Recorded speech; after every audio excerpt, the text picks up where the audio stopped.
O mês da Bíblia nos propõe o estudo, a meditação, a leitura orante das cartas de João, sobretudo da primeira carta de João.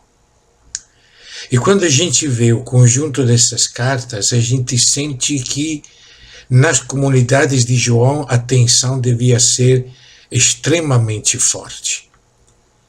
Ao ponto que o próprio João, de uma certa forma, foi tratado como indesejado na comunidade. Na terceira carta de João, quando fala de Diótrefes, que anseia ser o primeiro entre todos, que proíbe, que não quer recebê-lo, que proíbe de receber quem ele envia, que os expulsa da igreja. É um primeiro processo forte de heresia. Poderíamos, se não fosse uma coisa muito estranha, dizer que as cartas de João são as cartas de alguém que era considerado herético por comunidades que ele mesmo havia fundado, animado, criado, evangelizado. O que estava acontecendo? Os tons das cartas são muito fortes. Usa palavras identificando os adversários como falsos profetas, sedutores, mentirosos, e sobretudo chama de anticristo. E dizem, deixa claro, não é alguém que está fora, alguém que saiu de nós, era dos nossos, nos abandonou para seguir outros caminhos, outras doutrinas. E nas cartas ele relaciona várias destas ações que tornam estes adversários inimigos da comunidade, inimigos da caminhada. Me parece importante nessa conjuntura nossa eclesiástica. Hoje, pela polarização que se deu nas questões políticas, a própria igreja aparece muito dividida. Tem gente que questiona radicalmente o trabalho de Papa Francisco, gente que chama ele de herético também, assim como João foi chamado de herético. Gente que quer voltar à doutrina antiga, às tradições antigas, sem se abrir para o novo, sem se abrir para o caminho de diálogo com a realidade diferente em que nós vivemos hoje, nesse pluralismo em que nós estamos vivendo. É muito dolorido quando a gente recebe, às vezes, pelo WhatsApp ou outras mensagens carregadas diria assim, de ódio mesmo, de ódio, falando até em bruxaria, tem que queimar, tem que acabar com isso. E tudo isso no nome de Jesus.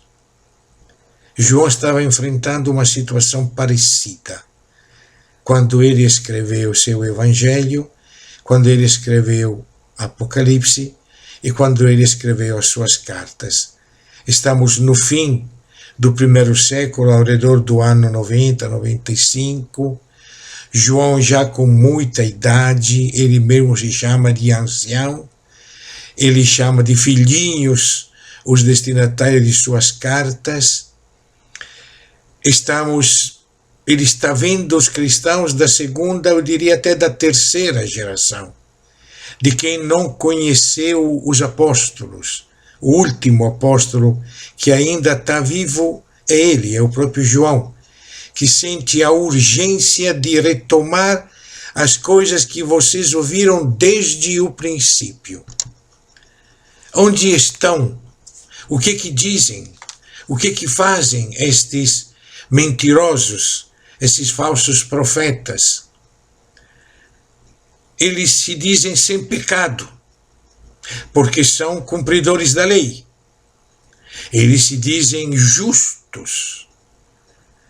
Mas se quem se diz sem pecado está mentindo sobre Deus, que entregou seu Filho para nossos pecados. Eles dizem que estão na luz, mas na verdade, diz João, seguem nas trevas. Como é que podem dizer que estão na luz se não amam o seu irmão? Se odeiam o seu irmão? Aliás, este vai ser o ponto-chave. Como é que pode se dizer discípulo de Jesus se não observam os seus mandamentos? E, sobretudo, ele chega, no fim, a identificar esses grupos como anticristo, porque negam que Jesus tenha vindo na carne. Negam a encarnação de Deus.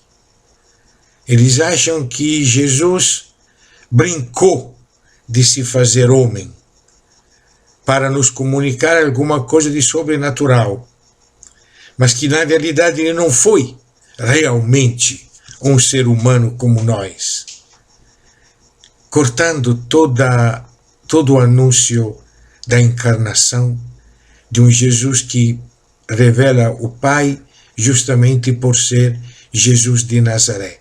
O Pai tem a mesma identidade de Jesus de Nazaré. Quem nega isso é o anticristo. É melhor não escutá-lo. É melhor nem conversar com ele. Parece pouco ecumênico, pouco caridoso. Melhor nem cumprimentá-los. Porque quem os cumprimenta acaba sendo partícipe dessas mesmas doutrinas que estão se difundindo dentro das comunidades de João. O motivo é a aproximação da perseguição.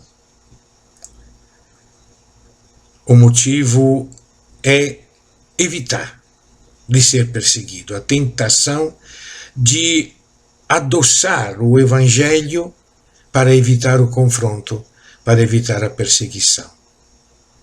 Então, temos três, digamos em síntese, três grupos que estão criando problemas dentro da comunidade, poderíamos dizer, três maneiras de vivenciar a vida da igreja. É bonito que João chama de eleita.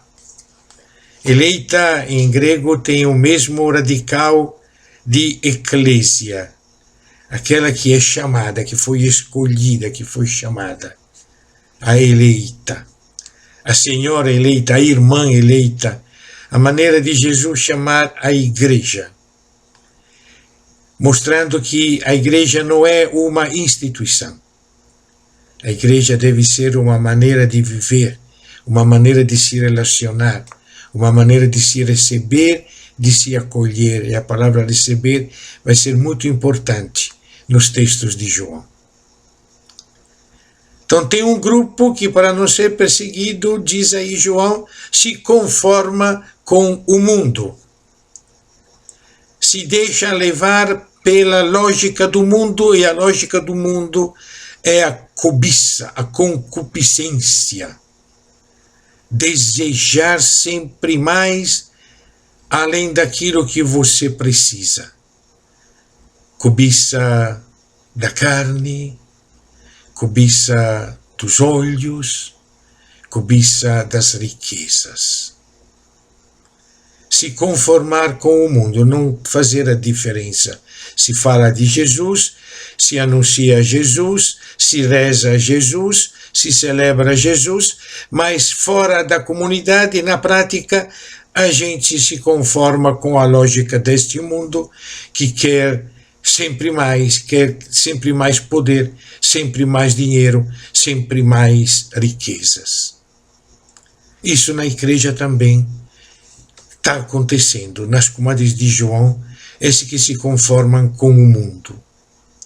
Outro grupo é o grupo que quer simplesmente transformar a vida da igreja nos moldes do antigo mundo judaico, da prática da lei, do ser justo, de não fazer pecado. Nós somos os melhores, nós vivemos direito, nós vivemos bem. Por quê? Porque o império aceitou, reconheceu lícita a religião dos judeus. Então, por que nós temos que ser diferentes daquilo que os nossos pais sempre foram? Vamos caminhar nos caminhos da lei, vamos caminhar nos caminhos da piedade, vamos seguir a nossa doutrina, vamos transformar a eleita, a vida de igreja, numa religião, como todas as outras religiões, com seus ritos, suas estruturas, seus moralismos, sua doutrina, e pronto, basta identificar isso para dizer que somos cristãos. Seguimos a doutrina, celebramos do jeito que eles querem, seguimos as leis, pronto, somos cristãos. E o terceiro grupo, talvez o mais perigoso, aquele que ele chama diretamente de anticristo, é aquele que nega a encarnação de Jesus. Aquele que reduz o movimento de Jesus a um processo espiritualista. É a privatização da fé. É o meu encontro com Deus, a minha alma que conhece Deus. Eu quero estar na luz, eu quero conhecer a Deus, experimentar o seu amor. Não me interessa nada daquilo que acontece com os irmãos. Eu posso dizer que estou na luz e no mesmo tempo não amar o meu irmão. Eu posso dizer que tenho fé e no mesmo tempo não ligar com o meu irmão. O importante é o meu relacionamento com Deus, porque Jesus foi isso mesmo. Jesus foi espírito, foi divino. Há vários evangelhos chamados apócrifos trabalham este conceito. Então João usa essas três palavras que são importantes. O anticristo, que não reconhece que o Filho se faz carne, e não reconhecendo o Filho, não reconhece o Pai, transforma tudo num movimento espiritualista, ultramundano, fora da história, transcendental. A nossa espiritualidade vai além das coisas deste mundo. Este é o anticristo. O falso profeta é aquele que quer seguir a legislação antiga, as tradições antigas, perdendo a dimensão profética do movimento de Jesus para transformá-lo numa religião igual às outras que pode conviver com os impérios.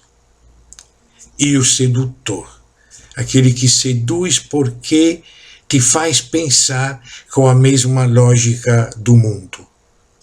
Mundo entendido como o projeto do antirreino. Se tem um anticristo, tem um antirreino. O antirreino é o mundo dominado pela maldade. Mas que seduz, é sedutor, porque apresenta-se como coisas bonitas. Sedução da carne, sedução do desejo, da cobiça, dos olhos, sedução da riqueza. É isso dentro da nossa comunidade, ainda hoje.